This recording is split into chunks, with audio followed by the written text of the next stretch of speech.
नमस्कार दोस्तों, आपका स्वागत है हमारे YouTube channel learning point with Abhishek में।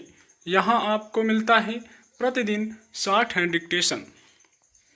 100 शब्द प्रति मिनट डिक्टेशन स्टार्ट। कृषि संबंधी 3 विधेयकों के लोकसभा से पारित होते ही देश के अनेक हिस्सों में राजनीति का गरमाना जितना स्वाभाविक है उतना ही चिंताजनक भी है। किसानों के प्रदर्शन से लाभ कम और नुकसान ज़्यादा होता है, अतः नुकसान से बचने की कोशिश हर स्तर पर करते हुए उनका विश्वास जीतना चाहिए। केंद्र सरकार के लिए यह दुर्भाग्यपूर्ण है कि इन विधेयकों के विरोध में केंद्रीय मंत्री हरसिमरत कौर बादल ने न सिर्फ इस्तीफा दे दिया बल्कि उनका इस्तीफा स्वीकार भी हो गया है। सरकार ने अपनी ओर से साफ संकेत दे दिया है कि वह इस मामले में पीछे नहीं हटेगी।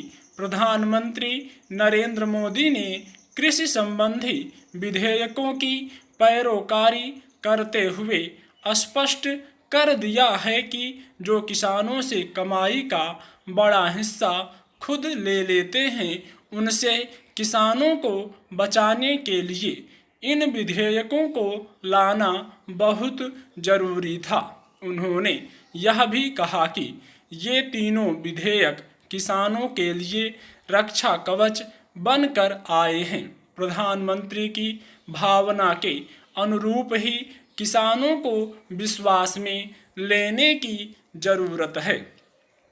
सरकार को संवाद के रास्ते पर चलते हुए सभी विरोधियों को आश्वस्त करना चाहिए था, पर जिस तरह से पुरानी सहयोगी पार्टी शिरोमणि अकाली दल को निराश किया गया है वह अनेक लोगों को चौंकाएगा।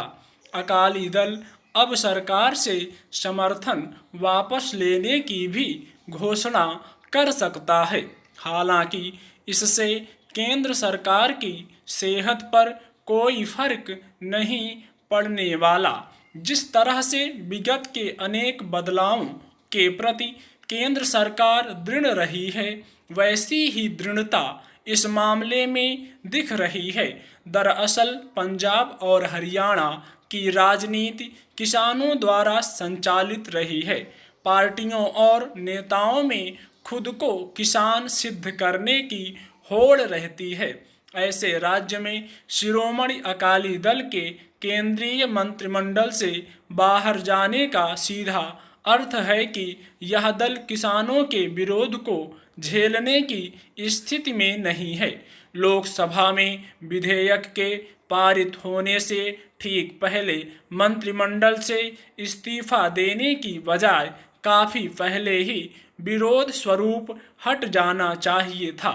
ऐन मौके पर इस्तीफा देने के कारण ही प्रधानमंत्री ने कहा कि राजनीतिक पार्टियों द्वारा यह दुष्प्रचार किया जा रहा है कि किसानों से धान गेहूं इत्यादि की खरीद सरकार द्वारा नहीं की जाएगी।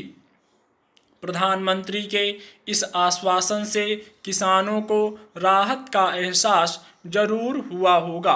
पूरी दुनिया के कृषि बाजारों में जो व्यवस्था है उसे भारत में कमोबेश लागू करना पुरानी मांग है, लेकिन कोई भी बदलाव करते हुए किसानों के हित के साथ साथ राज्य सरकारों को मंडी से मिलने वाले राजस्व को भी बहाल रखना चाहिए।